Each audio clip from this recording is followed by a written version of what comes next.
राज्याचे उपमुख्यमंत्री अजितदादा आज आपल्यात नाहीत. दादांचा तो शेवटचा निर्णय.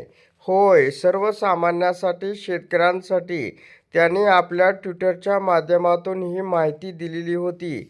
तर अजित पवार हे त्यांचं अधिकृत ट्विटर हँडल आहे. याच्यावरती त्यांनी माहिती दिलेली आहे की आपल्या विश्वासू राज्य सरकारनं आजच्या मंत्रिमंडळाच्या बैठकीत घेतलेले काही महत्त्वपूर्ण निर्णय. तर औद्योगिक प्रशिक्षण संस्थांमध्ये PM सेतू योजना राबवण्यात येणार. होतकरू युवकांना दिलासा.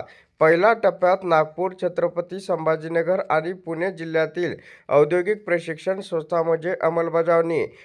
त्याच्यानंतर कंत्राटदाराची प्रलंबित देयके अदा करण्यासाठी ट्रेडर्स प्लॅटफॉर्म. सार्वजनिक बांधकाम विभागाशी निगडीत सूक्ष्म, लघु व मध्यम कंत्राटदार उद्योजकांसाठी सुविधा.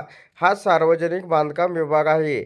धुळे येथील जवाहर शेतकरी सहकारी सूतगिरणीचे पुनरुज्जीवन होणार. राष्ट्रीय सहकारी विकास निगम, नवी दिल्ली यांच्याकडे या ठिकाणी शिफारस करण्यात आलेली आहे. विभाग जो आहे वस्त्रोद्योग.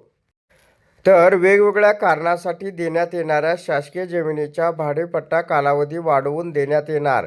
विशेषतः 30 वर्षांसाठी भाडेपट्ट्याने देण्यात येणाऱ्या महाराष्ट्र जमीन महसूल संहिता 1966 आणि तसेच महाराष्ट्र जमीन महसूल सरकारी जमिनीची विल्हेवाट करणे नियम 1971 मधील तरतुदी अन्वये शासकीय जमिनीचा कालावधी वाढवून देण्यात येणार.